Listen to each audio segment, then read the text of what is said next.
하나님이 구원 얻고 내려온 노아 방주에게 영생의 약속을 하시고 번영해라, 번성해라. 아담에게 주셨던 그 축복을 다 주시면서 마지막에 내가 너에게 언약한다. 죽고 부활한 너희들에게 새 언약을 한다. 너에게는 영원한 사망의 심판이 없다. 정죄가 없느니라. 먹구름이 올 때 낙심하지 말라. 소화하라. 양식이다. 오히려 큰 힘이 된다. 오늘 이 본문에 방주를 통해서 구원 얻은 노아의 8 식구는 그리스도의 몸된 교회를 상징합니다.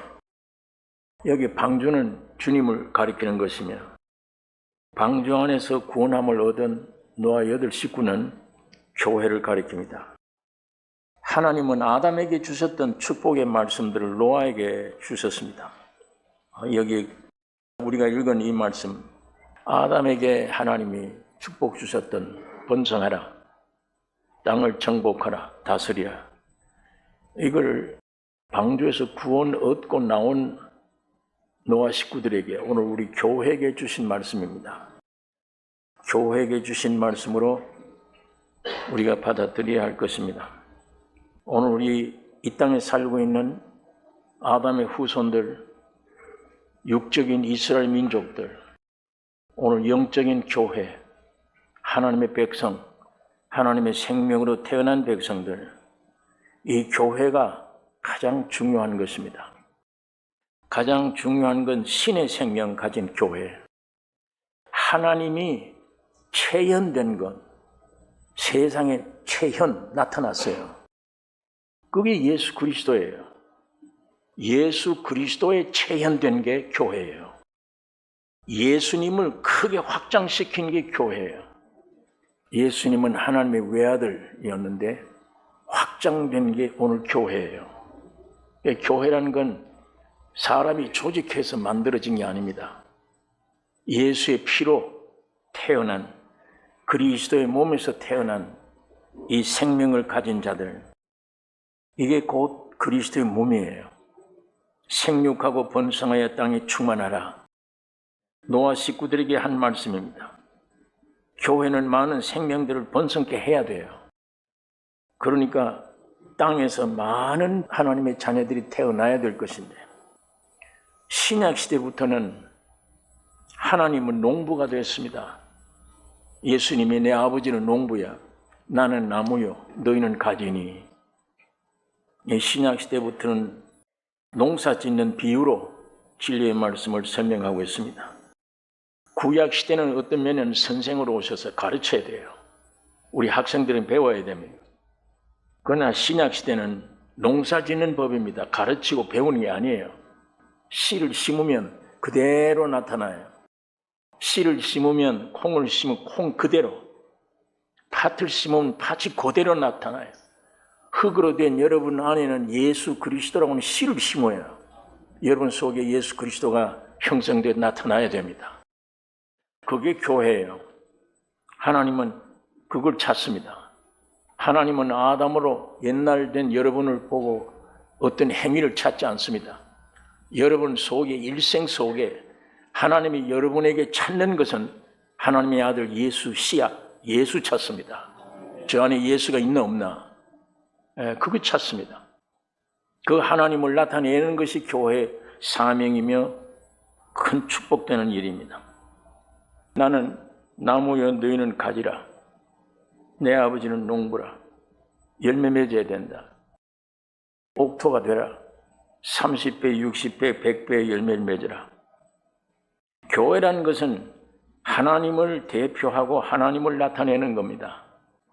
나를 통해서 예수 그리스도가 흘러나가야 되는 겁니다. 그리스도가 나타나야 돼요. 교회가 뭐냐? 그 모인 사람들이 소원을 이루게 하는 게 교회가 아니에요. 하나님의 뜻이 우리를 통해 흘러내게 하는 것이 교회예요. 우리들의 뜻을 이루어 주옵소서. 아닙니다. 하나님의 뜻을 펼치는, 하늘나라의 통치를 나타내는 성령이 지금 우리 교회 안에 오셔서 성령이 통치하는 하나님의 목적을 이루는, 여러분을 통해서 이루어가는 이것이 하나님의 통치를 보여줄 수 있는 이것이 교회예요. 우리는 사탄의 타락에서 벗어나 부활된 사람들입니다. 아담 안에서는 타락했지만 그리스도 안에서는 회복된 사람들이에요. 아담은 하나님을 떠났지만 오늘 여러분과 나는 하나님 안으로 들어온 사람들입니다. 예수 안으로 들어온 사람들이에요. 부활의 생명으로 거듭난 사람들입니다. 부활의 생명은 하나님의 생명이에요. 신의 생명이에요. 하나님을 나타내는 게 마땅한 생명이에요. 내 뜻을 이루고자 하는 일생이 아니고 하나님의 영광을 나타내고자 하는 일생들이에요. 골로새서 3장 10절에 보면 새 사람을 입었으니 이는 자기를 창조하신 자의 형상을 쫓아 지시기까지 새롭게 하심을 받는 자니라. 고린도 후서 5장 20절에는 이러므로 우리가 그리스도를 대신하여 사신이 되어 하나님이 우리로 너희를 권면하신 것 같이 그리스도를 대신하여 간구하노니 너희는 하나님과 화목하라. 하나님이 죄를 알지도 못하신 자로 우리를 대신하여 죄를 삼으신 것은 우리로 하여금 저희 안에서 하나님의 의가 되게 하려 하심이니라. 사람으로 오신 예수가 여러분과 나를 대표해서 죽으시고 부활하심으로 여러분과 나를 의인으로 만들어 놨던 그 얘기예요. 여러분과 나는 어떤 행위 때문에 내가 의인이 되는 게 아니에요. 믿음으로 의인 되는 거예요. 고린도 후서 6장 1절 2절에 보면 우리가 하나님과 함께 일하는 자다. 교회가. 우리는 하나님과 함께 일하는 자로서 너희를 권하노니 하나님의 은혜를 헛되이 받지 말라. 가라사대 내가 은혜 베풀 때 너를 듣고 구원의 날에 너를 도왔다 하셨으니 보라 지금은 은혜 받을 만한 때요 보라 지금은 구원의 날이로다. 그러므로 교회는 하나님을 세상에 나타내야 되는 것입니다. 여러분을 통해서 하나님이 세상에 나타나셔야 됩니다. 어떻게 나타나는 방법이 어떠냐? 여러분 지난번에 제가 예수는 누구냐? 성경을 무엇이냐? 예수를 설명하는 책이라고 그랬어요. 이거를 내가 연구하고 보면 안 믿어져요. 뜻은 알아도. 이분이 내게 온 이후에 이걸 보면 전부 믿어져 버려요. 믿어졌단 말이 양식이 됐단 말이에요. 먹는 거예요. 내가 지키는 노력해서 얻어질 게 아니에요. 먹으면 돼요. 그러니까 내가 채찍이 맞음으로 내가 나음을 입었다고 하신 그 자기 몸에 자기 말을 뱉어놓은 말이 있어 성경에. 그거를 주님이 죽으시고 부활의 성령으로 내 안에 오셔서 내 안에서 이 말을 이루시는 겁니다. 주님이 내 안에서. 그것이 하나님을 나타내는 거예요. 여기 수많은 기록된 말씀들을 오늘 우리 안에 와 계신 주님이 나를 통해서 이루셔. 여러분을 통해서 이루셔요. 그렇게 될 때 내가 안 믿어지던 말이 채찍에 맞으러 나음을 입었다. 와, 입었구나. 평강이 오면 고쳐지는 거예요. 역사가 일어나는 겁니다. 이런 모양으로 수많은 말씀들을 배워서 지식으로만 가지고 있는 것이 아니라 우리 삶을 통해서 이 구절구절이 표현되는 거예요. 그게 하나님을 나타내는 겁니다. 자, 오늘 여기 본문에 13절에 보니까 내가 내 무지개를 구름 속에 두었나니 이것이 나의 세상과의 언약의 증거니라. 하나님이 나의 세상이라고 그랬어요. 나의 세상. 나의 세상과의 언약의 증거라. 하나님은 방주에서 나온 8식구와 모든 생물들에게 약속하셨습니다. 다시는 사망이 없다는 얘기입니다. 그 언약이. 노아 심판 때처럼 그런 죽음의 사망의 심판이 없다. 특히 8식구 교회에는 우리 성도들에게는 더 이상 사망이 없다는 얘기예요. 하나님이 여러분에게 죽음이 없다, 사망이 없다. 생명뿐이다. 하나님의 생명뿐이다. 하나님의 생명이 어떻게 죽어요? 그걸 말씀하고 있는 거예요. 여러분, 이것이 성도들의 위치입니다. 이게 여러분과 나의 정체예요. 우리는 신의 생명을 얻었다. 태어났다. 죽음이 우리에게는 없다. 그러면 육신의 죽음이 뭐냐? 그거는 옷 갈아입는 거예요. 이 새 생명에 맞는 옷, 부활의 몸을 입으려면 흙으로 된 옷은 벗어야 돼요. 만일에 예수님 오실 때까지 여러분이 살아 계신다면 안 죽습니다. 나는 부활의 생명이니 나를 믿는 자는 죽어도 살겠고 살아서 믿는 자는 영원히 죽지 않는다. 그러니까 우리는 헌옷 벗는 시간이지 그게. 부활의 옷 입으려면 이 낡은 옷을 벗어야 되잖아요. 그러니까 여러분과 나에겐 영원한 신의 생명뿐입니다. 여러분, 하나님이 예수 그리스도를 통해서 여러분에게 주신 새 언약을 굳게 잡으셔야 돼요. 나는 죽고 부활했다. 죽으시고 부활했단 말은 이 첫 세상, 온 우주를 뚫고 나간 생명이에요. 그게 우리 생명의 위치예요. 영원한 하늘나라에서 온 생명이에요. 옛 것은 죽었다. 나는 새롭게 부활했다. 사망은 영원히 내게는 없다. 나는 죽고 내 안에 예수 그리스도만 산다. 그러니까 여러분 생활에 먹구름이 보아도 두려워하지 말란 말입니다. 왜? 그 속에 무지개가 있어요. 그 속에. 무지개가 구름 속에 나타나면 내가 내 언약을 기억하리니 하나님은 그 언약 기억하느라고 여러분 내가 지은 죄 사해 준 걸 영원히 기억 못해. 이거 기억하시느라고. 여러분과 내 모든 옛날 지은 죄를 영원히 기억 못해. 동이 서에서 먼 것 같이 내 등 뒤로 멀리 던져버렸어요. 하나님 기억 안 하세요? 뭐 대신 기억하느냐? 구름 속에 나타난 언약 무지개. 그것 나타나면 내가 기억한다. 그러니까 우리들에게는 정죄도 사망도 영원히 없습니다. 옛날에 잘 모르고 구원 얻었는데 내가 왜 이런 죄를 짓냐 그러고 벌벌 떨고 구원이 취소됐나 뭐 별 생각도 합니다. 마이가 그런 걸 가지고 와서 또 복잡하게 만들어요. 신앙생활 기초를 흔들어 놓게 만들어요. 사실 그 흔들릴 필요가 없는 겁니다. 구원 얻으면 영원히 죄를 안 짓는다가 아니에요. 영이 구원 얻어도 혼이나 몸은 질병 들 수도 있다. 아직은 이 육신은 죄의 법을 섬기고 있는 거구나. 이게 점점 믿음으로 정리되어 가는 것이다. 영으로서 몸의 행실을 죽여가는 것이다. 그 얘기예요. 자, 이걸 내 신앙이 예수 그리스도로부터 시작되면 이해가 돼요. 완전했구나. 그거 흘러가는구나. 뜻이 하늘에서 이름같이 땅에서 이루어져 가는 거구나. 그런데 아담으로 시작한 내 신앙은 죄를 거룩하게 지다가 죄지면 낙담돼 버려. 흔들립니다. 구원 못 얻냐? 별 생각 당합니다. 밤낮 풍뎅이처럼 병 위로 올라가다가 또 미끄러져요. 병 목 가까이 가면 또 미끄러져요. 여러분 이런 데서 해방 얻으세요.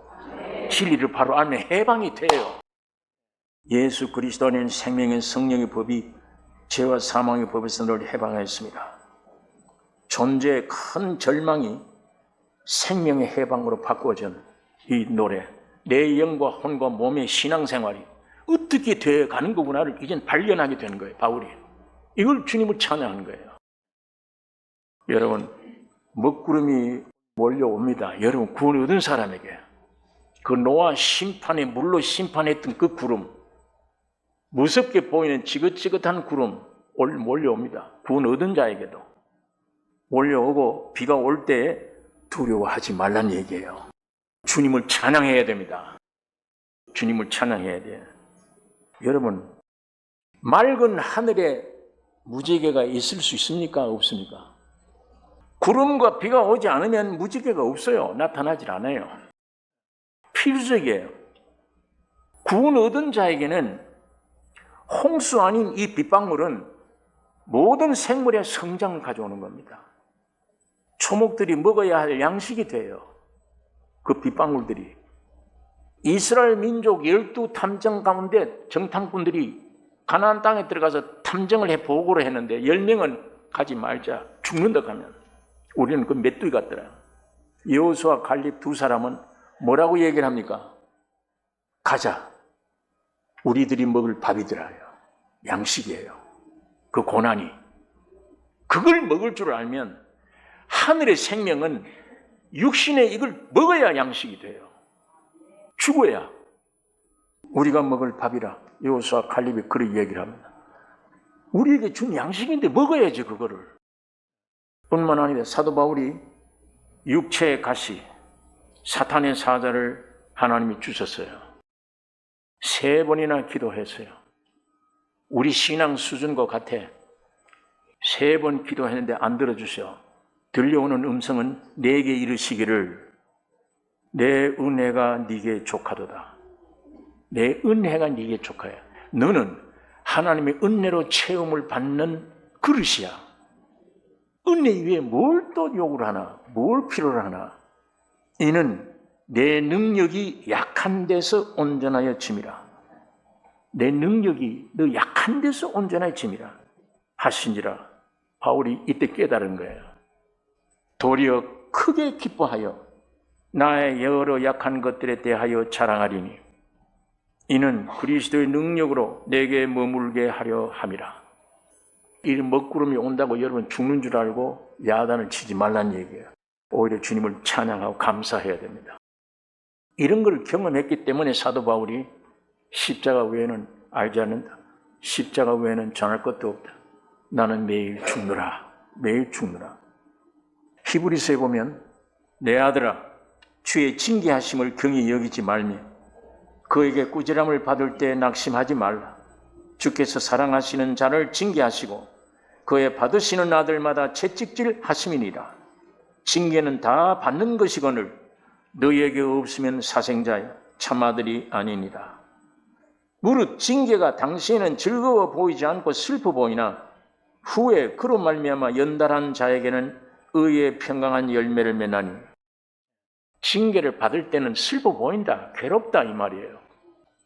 그러나 그걸 통과하면 우리 가운데 영광의 열매를 맺을 수가 있다.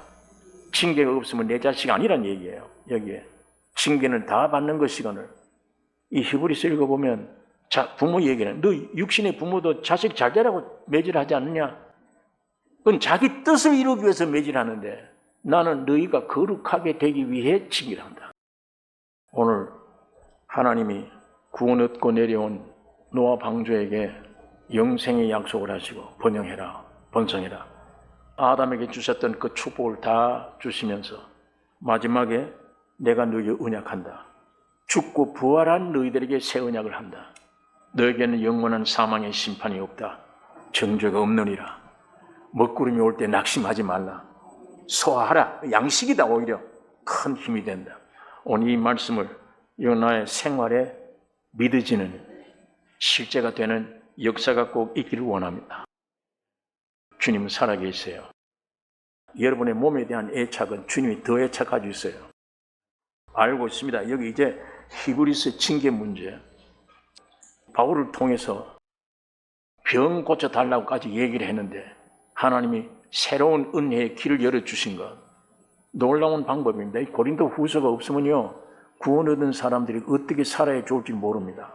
이 고린도 후서 때문에 복음 받은 사람이 육적으로 어떻게 세상을 통과하고 가느냐 길을 열어주신 거예요. 오늘 모든 시련들이 내게 유익하구나. 바울이 그거 자랑하잖아요. 핍박, 궁핍, 어려움 전부 내가 자랑하리니. 왜? 하나님은 약한 데서 강하게 하니까. 주님의 은혜가 내게 머물게 하려 함이라. 이 모든 말씀들을 오늘 우리 굳게 믿고 이 진리의 말씀을 믿고 주님을 범사에 찬양하는 여러분과 내가 되기를 원합니다.